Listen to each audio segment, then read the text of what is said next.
Okay, greetings, friends. Welcome, and thank you for coming. Lisa and I went on vacation out west, and the first day I got an email from my office saying, you didn't give us a topic for your Bible time when you get back. And I thought, I forgot about that. So I got this idea on the Bible and General Conference. So here we are. And it's timely because next week, right here in Charlotte, we have our General Conference. Now, a few of you have heard me tell this before, but it's funny. Churches do what everybody else in the world does. We have some meetings that are tedious. It just happens. Like you can't help it.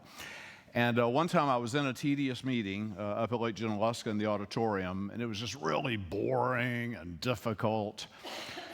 And I'm sitting, and I picked up my phone just see if something was going on there, and I had a text message from my buddy Shane Page, who was sitting on the other side of the room. And I opened it, and it was a photo of the room.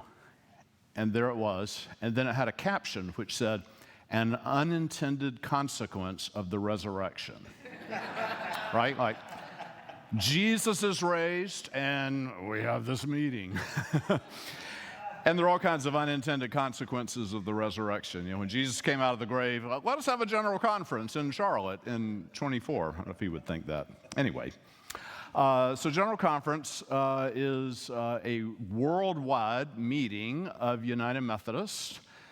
We meet every 4 years, although we're totally out of sync because we had a special call General Conference in 2019 to settle forever the question of LGBTQ inclusion. That didn't get done. And then with COVID, we skipped a couple of times, and so we're finally back this year.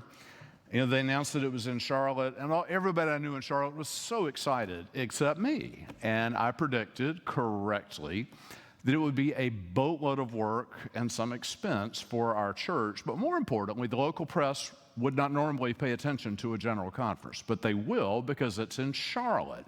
And they'll think, Methodist, who do I know that's Methodist? James. And they'll put a mic in my face and they'll ask me questions. Anyway, it's a thing. So General Conference is the best and the worst of the church. As the best of the church, it's delegates from all over the world, and over time, you actually build friendships. I have people that I have met at various general conferences, and we are friends, and we even find ways to work together. I mentioned that when Russia invaded Ukraine, I was able to reach out to a bishop that I met and befriended and had a meal with at a general conference. He immediately put me in touch with a pastor in Poland right at the border, and we began to support the fielding of refugees that were coming there. That is the United Methodist Church at its best, and I love that. One of the things that we produce out of each general conference is the Book of Discipline. Back in the day, a lot of just average United Methodists owned a Book of Discipline. Anybody here own a Book of Discipline? Okay, we have a lawyer, a pastor, and a candidate to be a pastor. So, the Book of Discipline. It can help you get to sleep at night. It's just the rules of order of the church. And you have to have this kind of thing. How many trustees shall there be? How is the board of a church to be composed? How are pastors appointed? What is the authority of the bishop? There's a lot of theological stuff. What do we believe about God, the Trinity, salvation, grace? There are social principles. What do we think about the issues of the day? This year, we're entertaining a revised set of social principles. We haven't done this in a long time, and the world has changed, so we have to update some things. So there's a section in there about things we didn't think about 30 years ago, global warming. And some people think it's a fiction, but how do we think about that theologically, not politically, and other things that have come up since then. So all these petitions come to the conference, and we vote on them and we pass them, and the net result of that is a new Book of Discipline. This one was published in 1972. We'll put out a new one this year, although nowadays it's mostly online. People don't really have the hard copy like they do. What is the Book of Discipline? Now, I know United Methodists, for them, this is like Scripture Volume 2. And let me say, this is not Scripture Volume 2, because I just described to you how it comes to be. We have a meeting. We're going to have one in Charlotte to put out a new book. It's 962 people, half laity, half clergy, from all over the world. We conduct a meeting in multiple languages. I can't even remember. French, Swahili, there's several languages, so there's always translation that's going on. We operate by Robert's Rules of Order, which I blogged on this a few years back. There could not be a more inept way for the church to discern God's will than using Robert's Rules of Order. And the reason is the advantage goes to the person who is the master of Robert's Rules of Order. And it implies majority rule, which that's a thing. But in the history of the church, one of the things we learn from Scripture, it's not always the majority voices that are hearing God. It's often the very small minority voices that actually hear God. Anyway, so I thought it would be fun to think about the Bible and General Conference and the Book of Discipline. And the order of it is important. I decided instead of starting with the Book of Discipline, this is a radical idea, I would start with the Bible and go through the Bible and see what General Conference types of things are in there. We don't always get that right, and you know this. For those social principles, for instance, early in the work on those, I was involved in it. And I met with this committee, and the guy that was in charge said, now Howell, you're a Bible guy, right? I said, yeah, I guess. He said, we have these things that we want to say. Could you find some stuff in the Bible to back it up? I said, I could do that, maybe, but I don't wish to do that. I'll help you, but we're not going to do it that way. Anyway, so that's fun. That reminded me of the Charles Schulz cartoon, the creator of Peanuts, where there's a man on the floor and there's a woman trying to get his attention, and he says, "Don't bother me, I'm looking for a verse of Scripture to back up one of my preconceived notions," which is a great line. So, the Bible begins, of course, in Genesis with creation. Sometimes people will ask me, why did the United Methodist Church have to get interested in just everything? Like, we have a position on everything. I was, for instance, working on the section on suicide. That's a big deal, because a lot of churches teach that if you commit suicide, you go to hell, you don't pass go. This is false. This is not in the Bible. So it's important to say something about this. The environment. People say the church shouldn't speak on the environment. God created the environment. God has made us stewards of the environment. So in Genesis, we read of the creation of everything, and he asked the people that God creates to have dominion, to be caretakers of that world. So that's why we get interested in everything. Also in Genesis, though, we come to Genesis chapter 3, and the first people that God puts there, Adam and Eve, just totally blow it, right? God gives them, it's pretty simple. Enjoy the whole garden, just avoid this one tree. Well, that's the tree they make a beeline for. People are fallen, and part of me, I'm not fond of the majority thing. At General Conference, we vote on things, and it's 50% plus one vote wins the day. And that troubles me because, as I've said, often it's the minority voices that hear better. But then democracy is not the worst thing. I remember C.S. Lewis saying, I love being in a democracy because of what I know about fallen human nature, right? So with fallen human nature, you don't want to invest too much power in any one person or in any small number of people. So that makes good sense. One of the things that unfolds through the rest of the book of Genesis, Marilyn Robinson, the great novelist, has just put out a book called Reading Genesis. It's a beautiful book that I love. She reads the whole book of Genesis and says, this book's topic is sibling rivalry. Now, I'd never thought of that before, but if you look at it, it is. Cain, Abel, Jacob, Esau, Joseph, his brothers. There's sibling rivalry everywhere. And this is actually what we find in the church, right? We're brothers and sisters with other people in the United Methodist Church.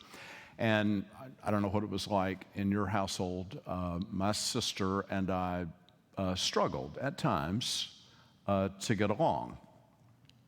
You probably didn't in your household, but in my household, like, we had this thing that was going on. Actually, my sister knew how to solve this. Like, I would get on her nerves, and after a while, she'd have enough of it, and she would just ball up her fists and punch me hard in the stomach, and I quit getting on her nerves. My two daughters were at the same position at one point, and I told my older daughter this very story. She looked at me and got a little teary and said, "Are you asking me to hit my sister?" Which is not a good moment.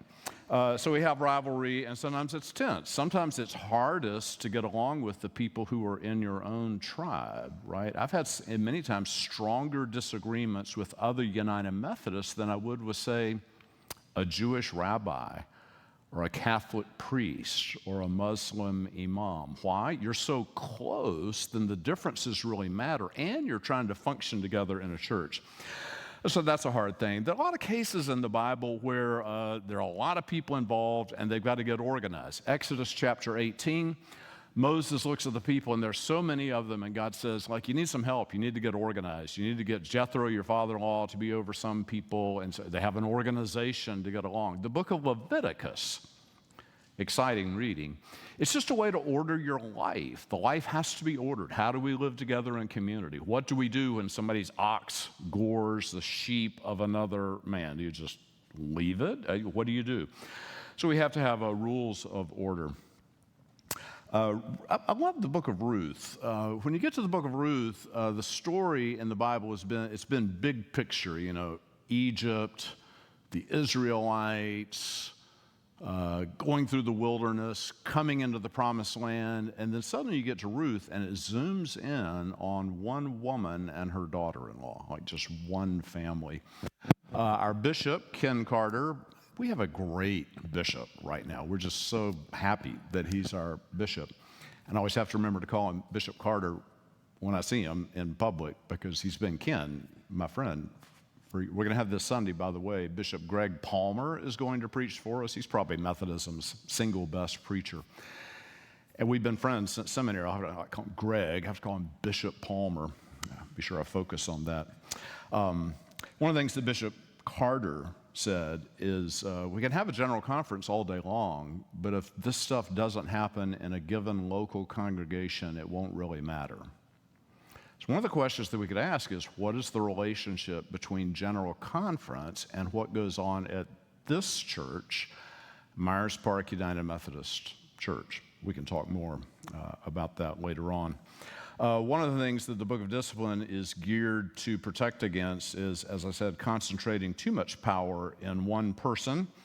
A few weeks ago, we did the Bible and politics thing, and I read to you extensively 1 Samuel chapter 8, where the people say, we want a king over us. And Samuel responds to them by saying, well, you can have a king, but here's how it will be. He'll take your women, he'll take your horsemen, he'll tax you, he'll appoint commanders over you, he'll seize the fruit of your harvest. You'll be sorry that you had a king over you. But they said, no, we do want a king. So we tried not to concentrate too much power in any one person. So Methodists, for instance, do not have a pope. Now, I, for one, have thought we might be blessed by having a pope. Like, I would offer myself. I would be a benevolent ruler. Anyway, so we don't do that. So even at General Conference, the bishops always whine a little bit. None of them will be watching this video, I don't think. They whine a little bit because they really have very little power at General Conference. They don't vote. They can't advocate for things. They pretty much just preside over the session. Pretty interesting. So we have guards against too much power. Another thing that goes on, let me read a terrible thing to you from the Bible. At General Conference, we, let's see if I can find it quickly, Amos chapter 5. Let me find the verse. Oh, it's over here. Yes. At General Conference, we have a big worship service every morning. And I'm already trying to manage my schedule because, I've got my regular job, then I'm trying to do General Conference, and it's one more hour, and it's fabulous worship all the time.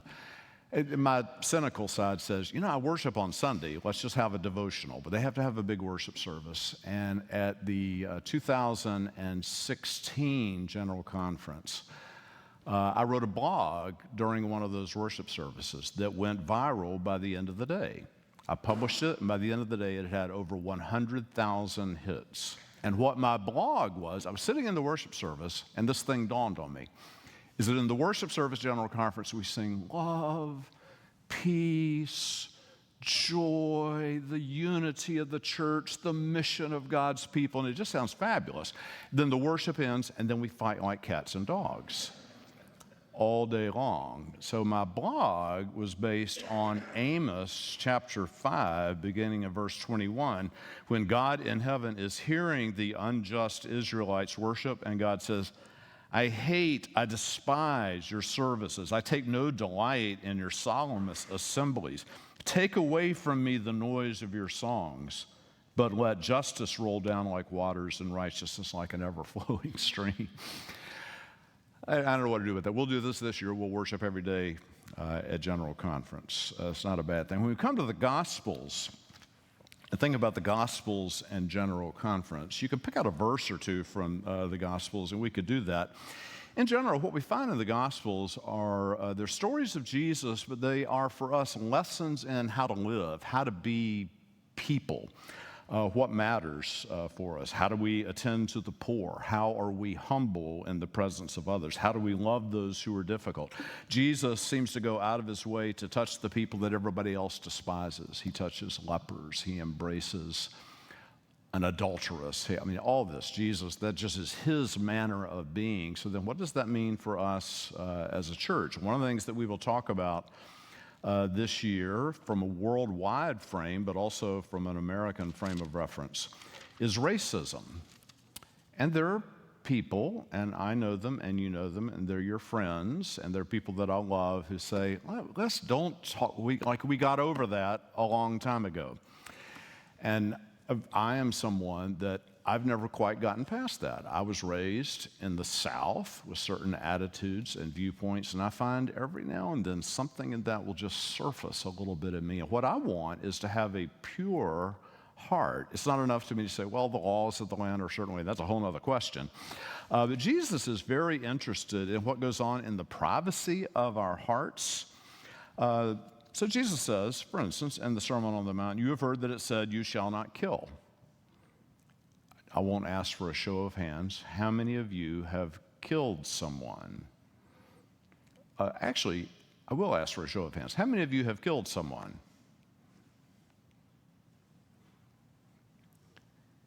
You know the rest of the story. Jesus says, I say to you that everyone who is angry with his brother shall be liable to judgment, right? So if you harbor anger toward other people, in Jesus' book, that interior attitude is killing. Jesus has, you have heard it said, you shall not commit adultery. But I say to you, everyone who looks at a woman with lust in his heart has already committed adultery with her in his heart. So Jesus is very interested in the inner life and seeking holiness and purity. We'll even dare to try to talk about some of those things in light of many, many issues. Women's issues worldwide, we think we have this solved in America. We do not. Worldwide, there are massive issues for the rights of women and the way that they're treated lots of places, and we try to act on that. We try to say, we are a worldwide body. How can we use whatever weight it is that we have to make a difference somewhere? So it's always advocacy, but also action. That'll be super interesting. Matthew chapter 28, Jesus' last words before he goes up to heaven after the resurrection is, Jesus says, go therefore and make disciples of all nations, baptizing them in the name of the Father, Son, and Holy Spirit. How do we make disciples of all nations? Now we even have to ask, how do we make disciples of Americans? I keep reading, and we used to send missionaries to other countries. Now, increasingly, missionaries are coming to America from other countries, and we welcome them. We need them. We need their fresh perspective on the gospel. In terms of organizing, Acts chapter 15, I'd love to study the whole chapter with you sometime. Christianity begins spreading, and they're having difficulty figuring out how to do it. And the question that they have is, like, do we reach out to Gentiles, or is this just a Jewish thing?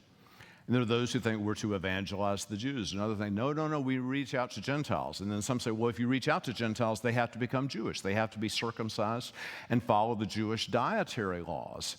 And others are saying, no, we don't need to do that. We're saved by the grace of God, not following such laws. So in Acts chapter 15, we read about a big conference. It's so interesting. They have a conference and they come together and say, how are we going to evangelize the world? And it's so interesting. They agree to have a divided approach. They say it is actually from henceforth, okay, this group will evangelize the Jews and say, let's keep following the Old Testament laws. You guys go, good luck, do your best. And then we have another group that's going to go out and evangelize Gentiles and say, you don't have to be circumcised, you don't have to observe Old Testament dietary laws. That is so interesting to me. And my moment in the light at General Conference came in the year 2008. And we were wrestling over the, as always, LGBTQ question. And we had a proposal. This seems prehistoric now. This was 16 years ago. At the time, I and some other people worked on this proposal, and they agreed that I would present it on the floor of the General Conference. And the proposal was, see, what always happens, this is so interesting, is I think I left his camera. I'm not supposed to do that. I'll stay here. Is we vote on something, and 50% plus one wins the day. And something that I've said for years, I remember when I was in Davidson, I always taught our newcomer classes, and we had a lot of people coming to our church who had never been United Methodist. And I said, the beauty of United Methodism is this. We have all this stuff. Let's say we are, this has historically been the case, we are against capital punishment, right? And that's how the vote always goes I don't know if it will this time, but always goes year in, year out that way. What that means, though, I haven't looked up the numbers, so don't hold me to it, is that 56% of the people said we're against it, 44% of the people said we're actually in favor of capital punishment. So then the church says we're against it, but you know what? We don't kick out the 44%. The 44% are not excommunicated. We honor that we have a conversation with one another, right? So that's the thing that always happens. So this year I started it and got people on board with me. There was a proposal to say on the issue of homosexuality, which divides us and makes everybody so angry, and then it always comes out that the church is against homosexuality. And this makes people crazy if they're for being more welcoming. So I put forward the proposal that we in the United Methodist Church disagree on the question of homosexuality, which has the virtue of being true. And in my speech to the conference floor, I alluded to Acts chapter 15, that there the church came together and had two divergent viewpoints about how you approach people. And can we not agree to have two different approaches out there? So this came to a vote. And the vote was 52 to 48 against the idea that we disagree. Like, no, we don't. I'm making fun of this, but there are a lot of hot feelings around this, as you can imagine. Something that's going to come before this year's General Conference is the following. There's going to be a very important proposal that'll make some news around what's called regionalization.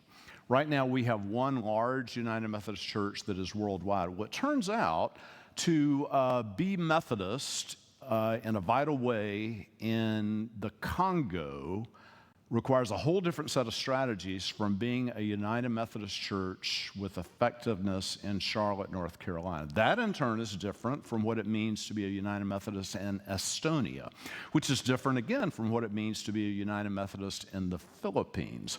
So what we're talking about doing is regionalizing, where each region can say, here's how we believe God is calling us best to reach our people. Some of this is practical stuff. For instance, every year at General Conference, there's a huge debate that it gets me and Carl very excited over the United Methodist pension fund for clergy. Like, don't take 0.5% of my retirement. I mean, people get, understandably, like really anxious about this. What's interesting about that is that 40% of the delegates at the General Conference are from the continent of Africa. They are not participants in our pension fund. So they're sitting there while we talk about something that they are not the beneficiaries of. That's complicated. A big issue around sexuality on the continent of Africa is polygamy. And if you're in America, you think like, that doesn't seem like a big problem around here. But in certain African countries, it's a huge problem. And it's not as simple as you think, right? You think, we're against polygamy, that should end. But let's say you have a family that's fairly impoverished already, and you say, these 2 wives have to go and this one can stay. You're putting women and children out on the street. You see how that plays? It'd be easy for us to say, oh, polygamy is terrible, but so it's always complicated. So how do we take account of that? That's going to be the interesting vote, because that's not a 50% plus 1, because it involves a constitutional change. I know you came hoping to hear all of these exciting things today. That would involve a constitutional change in the church. So that has to be a 2/3 majority. And even if the General Conference passes it, then that has to go to each annual conference like ours in Western North Carolina to be ratified. There are people I know, they still think we're going to go in day one, vote for regionalization, then everybody will split up and we'll have our American General Conference right there. But that's false. That's not actually going to happen, of course. That would take some time. But the idea of regionalization is something that I and a lot of people that I know favor. Let's see, what else? There are, of course, what will get the press's attention. I don't want to get too deep in the weeds of this today, but what will get the press's attention, the question that they will come and ask me, it will be over questions of LGBTQ inclusion, right? Because the United Methodist Church has, it's interesting that this was just, I grabbed the first book of discipline that I found in my office. And this is the 1972 Book of Discipline. This is the fateful one. This is the one where the first time language is included against, it says, we do not condone the practice of homosexuality, which is one of the strangest sentences ever constructed if you know or have talked to anyone who actually is gay, right? Gays do not call themselves, I am homosexual. That's not the term that they use. And if you say to them, it's a practice of homosexuality. I mean, you're in a medical practice. I practice the piano. It's not that sort of thing. It's an identity. It's who someone is deep in their soul. Anyway, so that entered in 1972, and that gets debated year after year after year. And this year, again, we're going to work to just try to remove that language. It is hurtful language. As I said in my speech in 2008, this part has not changed, is that the church since 1972 says we do not condone the practice of homosexuality. This is not, I hope I can say this among friends, this has not prevented one person from being gay. It has, on the other hand, alienated tens of thousands of people from the United Methodist Church. And we live in a day and age where they actually interview young adults who might come to church, might not come to church, they're not sure. It's in the 90 percentile number. Young adults are not going to come to a church that says we do not condone homosexuality. They're just not going to come. So that will come up, and that's a biblical question, right? Because the Bible has a few things to say about homosexuality, and that gets debated. You see, there are those who say, well, here's chapter and verse, and it says that this is a terrible sin, so it's a terrible sin, and we're done. And then the other side argues on the basis of the Bible differently. For instance, in Romans chapter 1, Paul says, he lumps several groups together, but just to pick two of them, He says, those who commit such acts and those who are greedy will burn in hell. So people like to pull out those who commit such acts will burn in hell, but they aren't that interested in those who are greedy will burn in hell. So an argument against that is to say that can't be what it means. And then people look at the Greek language very carefully, as I've spent a lot of time doing in my lifetime, and they say, in the Roman world, when it uses a term like this, they're thinking of things, and this was common practice in those days. You would have, for instance, an older, wealthy man, and he would take on a teenage boy as a sex partner, as a sex slave. And that's what Paul's referring to. Are you against that? Yeah, we're all against that. So that all gets debated, of course. Anyway, we'll act on that, and I'll have press questions around that. I would point out that if we succeed at getting that language removed from discipline, we can't check a box and say we're done. We still have a lot of work to do with a lot of people and a lot of attitudes in all of our hearts and so on. So, let's see what else.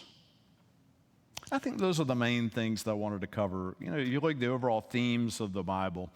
There are things that I think the General Conference would dream of getting done and doesn't always succeed at getting done. Just simple things about love and so on. I'm preaching this Sunday in Church in the Round from 1 John chapter 3, just a beautiful chapter where Paul talks about love. We love.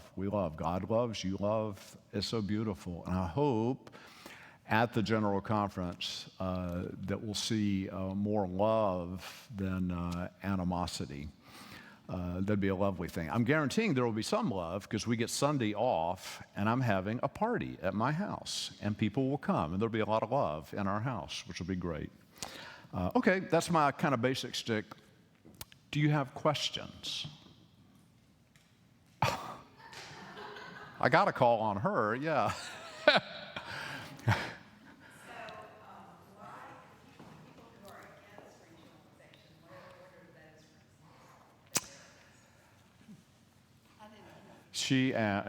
Every question I'll repeat enough in what I say that you won't miss anything. Because we don't want you to miss anything. Okay. She said, those who are against regionalization, why are they against it? And I think there are different kinds of reasons. I could find it in my heart to be against it in terms of just wanting to say, we are one church. God has called us to be one church. Can't we figure out how to be one church, but yet still be flexible? Could we not do that? Those who are against LGBTQ inclusion who live in America are almost all against regionalization. Why? We've known for a long time, going back to 2008, the American church has voted to be more inclusive all along.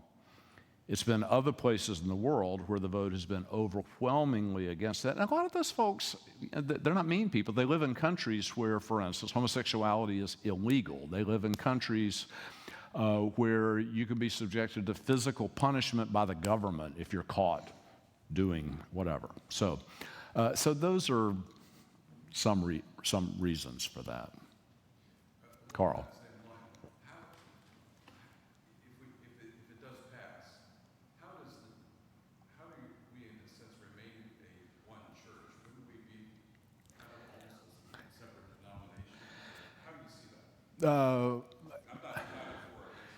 Yeah, I'm one who dreams of, there's this famous thing that gets attributed to John Wesley, that in essentials we have unity, and in non-essentials we have diversity, and that's a good thing. So what I would argue is, as United Methodists, let's find what the essentials are, and a lot of those are what we believe about Jesus. Methodists have always had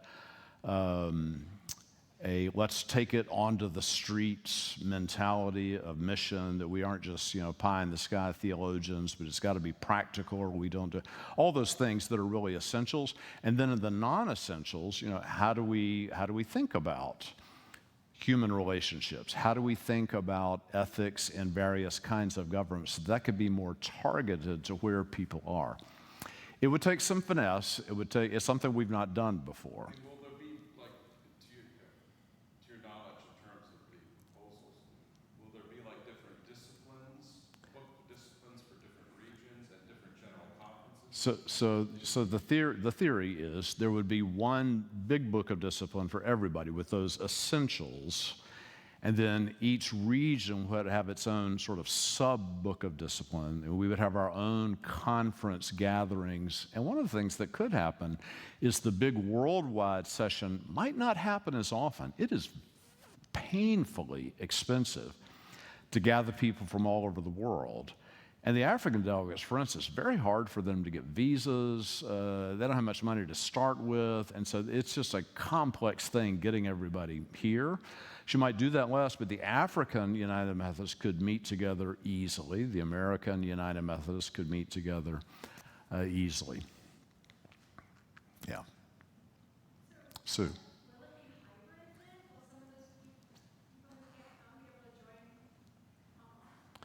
So we've debated this recently. Sue asked if we could have a hybrid meeting, could people join remotely?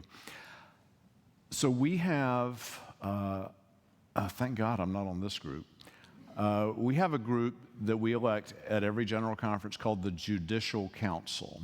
And what they do is they take everything that the general conference passes and they compare it to it's kind of like a Supreme Court. They compare it to the Constitution and say, this is constitutional, this is not constitutional. On your question, they ruled that you had to be bodily present in the room. And one of the reasons is not bad, because even in 19, when we met, we took votes, and then later, this always happens, right? There was a squabble. This rumor came out that there were some people who were not delegates who were voting. Because the way you vote is you have a little handheld electronic device, and you punch in your answer, and then the number appears on the screen like 8 seconds later, and it's over. So you don't know if that's even true, but in even that kind of environment, who's holding those voting machines? This is American culture, right? People are, elections are illegally over, all this is going on, right? So if you had a virtual session, it would get just so very complicated. The other thing the Judicial Council did, this was funny, it wasn't funny. In 2012, I think it was, we did all this work around sort of restructuring the church and all these things that we would do to be more missional. And it was great stuff. And we worked on it through the whole conference, and everybody was passing everything, and we were really excited about it and proud. And so it was time to go home. We were in Tampa. It was time to go home. We have like an hour left in the session. We've done all this work, and finally we've had a great conference. It's gotten something done. And a bishop goes up to the microphone and he says, the Judicial Council has returned its report that all that we just did was unconstitutional. I'm like, that was agony. People did those memes where like a bomb blows up in the room, those were going on all over the place. But you need that kind of thing, right? We have that in America. Somebody has to decide, are we within the Constitution? You can change the Constitution, but you can't change the Constitution just on a whim. That's a high bar to do that. As it should be. So, yes, Greg. How does a disaffiliated church fit in the general conference? Yeah, so people have heard about the disaffiliations. Churches, not just in America, but in other countries, have disaffiliated. Some whole conferences have disaffiliated. For instance, in Eastern Europe. Tiny conferences, but they just, as a conference, have left. So it's changed the voting dynamic within the United States, which has on the whole been more inclusive, but then they lost a lot of people who disaffiliated, and those who disaffiliated were almost all, not all, but almost all against removing the hurtful language from the discipline. So the American equation has changed. The question is that enough to turn the day? Because the percentage of United Methodists who live in the United States has been going down over time. The percentage worldwide of United Methodists who live on the continent of Africa or the Philippines has been going up over time. That's hard to say. The interesting thing that's going, I'm telling you, this is like Methodist dirty laundry. I'm telling you today, I'm sorry. An interesting thing that I know is going to come up, because I've heard of a couple of people like this, are I know two guys who are leaders of forming the new global Methodist denomination, who previously have been elected as delegates to this general conference, who are coming to vote. And I spoke with one of them, and he said, I'm still technically a member of this United Methodist Church. And so there will be on the floor some squabbling over credentials. Like, are you really United Methodist? That's going to happen. For me, the technical question is not very interesting, because what I said to this guy that I've known for years is there's an ethical question there. You're saying you want to overturn this denomination, you're not part of it anymore, but then you're coming to vote. He said, I got to honor this, I think. He said, I'm just trying to save the church. So that's going to be that'll be a hot topic. There'll be a lot of hard feelings, because a lot of these are people that we know, and that in recent years we spent a lot of time together trying to work all this out so that we could stay together. And then now we're not staying together. So it's not just some stranger, it's somebody you've had lunch and dinner with and have tried to befriend. So that's going to be a tough spot. Lori. So we talked about regionalization, it passes, you said one thing, you said it's not just check the box and we're done. So part of the question is, and I think you sort of alluded to some of that, if it passes, what happens? But if it doesn't pass, what do we see happen? So if the proposal for regionalization doesn't pass, which if I had to put money down today, I'd say it won't pass. The bar's high. I think we'll get like 63%. I mean, I think that kind of thing could happen, so I don't know.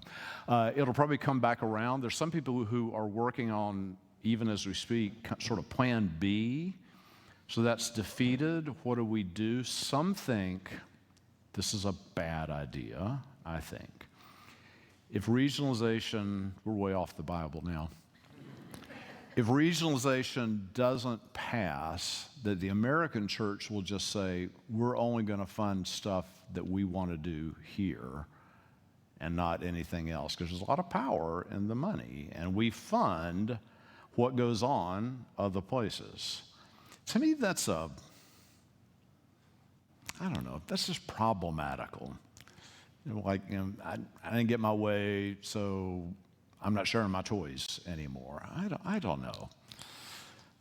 I've tried to approach that question differently over time. So for instance, back years, I met with delegates from Liberia, whom I've known for a long time. I preached an ordination over there. We funded, a library, a school, a bunch of things that we did in Liberia. And I didn't say, we're not funding you anymore if you don't vote. I didn't say that at all. But I just said, we have worked together. We've been brothers and sisters, and we've tried to come where you are and to be part of your life. I'm asking you to try to live where we are and try to see what church is like in Charlotte, North Carolina, where people are very cynical about the church because of things like what we say. I didn't make any headway on that because they feel so strongly about it. So, yeah. Yes? What do you think will happen if the amendment starts taking that sentence out of the states? What'd you say? I'm sorry.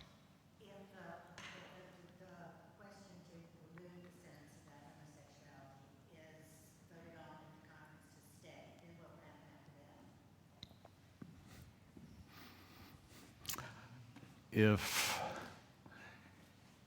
If the vote does not happen to remove the hurtful language, what will happen? Boy, I know people that are queuing up with substitute motions to try to tone it down, maybe some kind of acceptable compromise. I've tried to craft some of those over time. That's one idea. I know a lot of American churches and pastors who say, if that happens, we're done. Right? So you have people leaving on the conservative side, you'd have people exiting on the progressive side. I don't know. I'm committed to this church and trying to make this church what God wants it to, for me personally, what God wants it to be. Yeah. What else? Ray. I had thought this was all settled, and that there was going to be an amicable divorce, that the conservative churches got to keep their church, and progressive churches would continue as the United Methodist Church. So am I mistaken that this really hasn't happened? So Ray says he'd heard that there would be an amicable, that's such a hard word to say, an amicable divorce. And in a way, we have had an amicable divorce. There are churches all over North Carolina who have left. Some have left to join the global denomination. Some have just left. They're like, we'll just be our own church. There's some big churches in Texas. They're like, hey, we're just going on our own. We don't want to mess with this stuff any longer. So there's been an amicable divorce. But for the United Methodists who remain, we've never taken the action of removing that language from our book of discipline. Many people think this will be the year that it will finally happen because of that. Two-stage divorce then. There's what's already happened, and then what also couldn't still happen. Correct. Correct.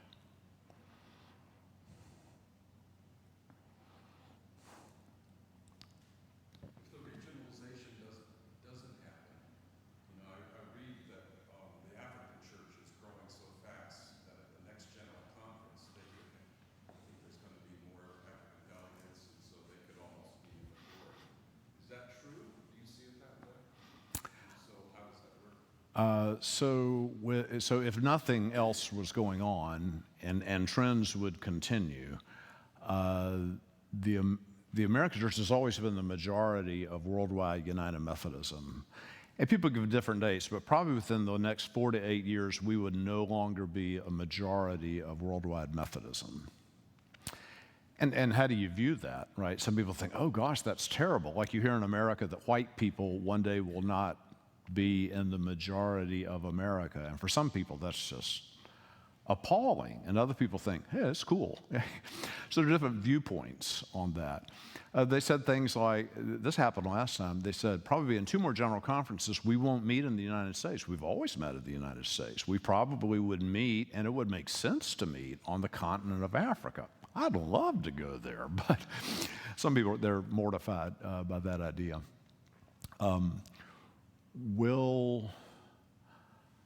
So if the language is removed, which would only take a 50% plus 1 vote, what would that mean for instance, my friends in Liberia who say, we're United Methodists and we're staying United Methodists, but they can't tolerate that? Would they then disaffiliate? And then that balance would change again. I don't know the answer to that.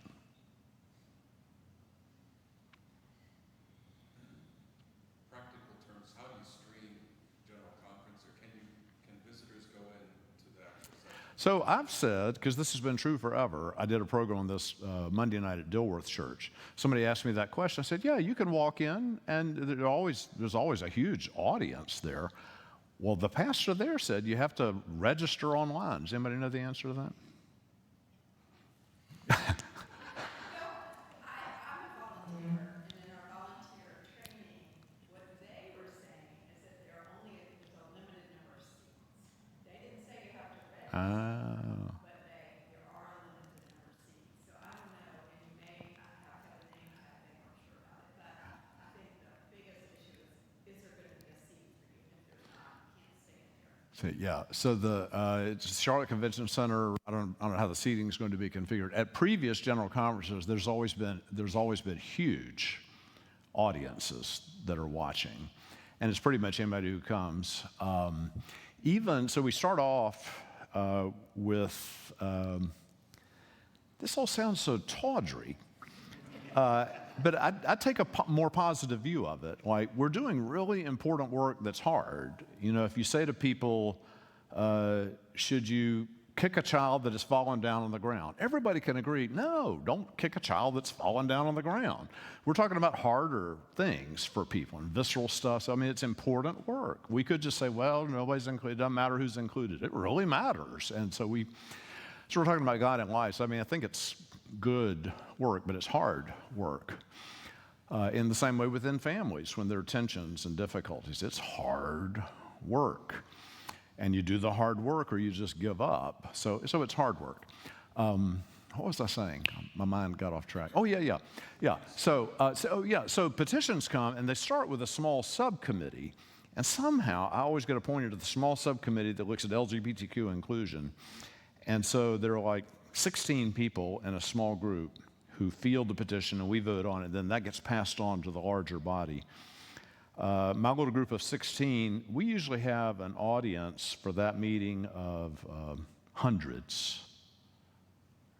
Everybody wants to see what we're doing and hear. It's pretty interesting. It can be live streamed, and actually, Lisa may remember this.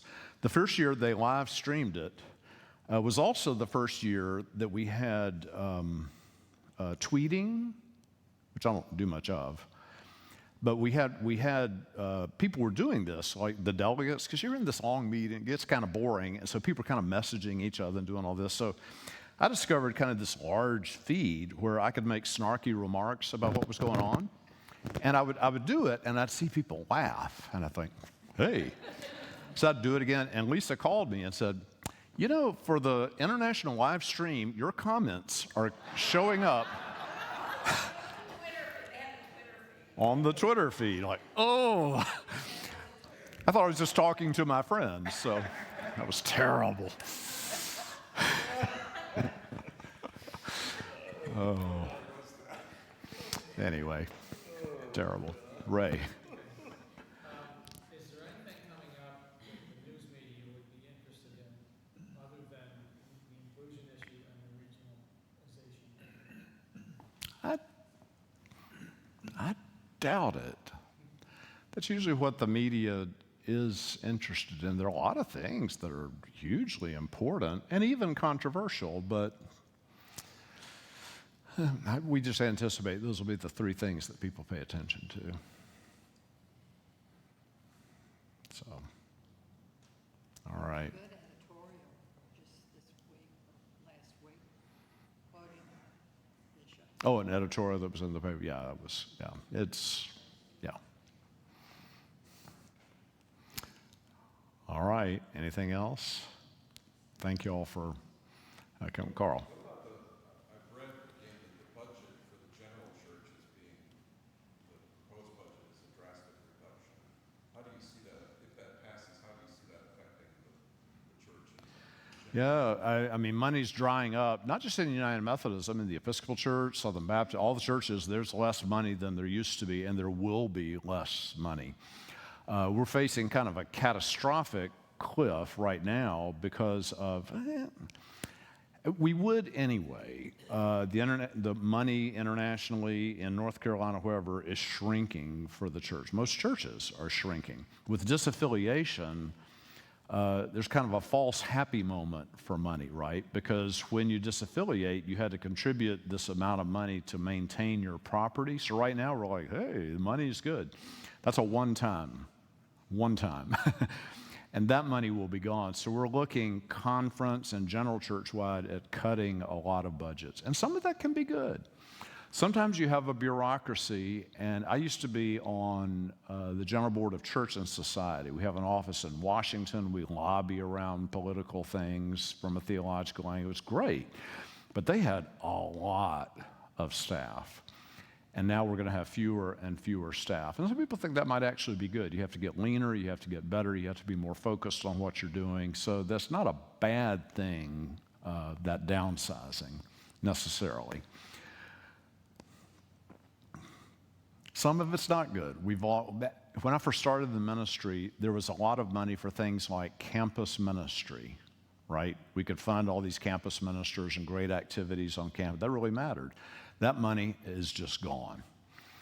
And so now we could barely afford to have a campus minister, much less have any campus ministry activities. That's a huge loss for the church, but money dries up, and that's how it goes. We live in an odd world here, friends, at our church, because we're growing, we're getting younger, and that's not the norm. Not just in the United Methodism, but other denominations as well. So, all right, thank you. Oh. If anybody wants to go down to the convention center and observe, they have tight security, like no pocket knives, no big backpacks, that kind of thing. Do not bring a knife. Good. Good counsel. All right, thank you all for coming and listening.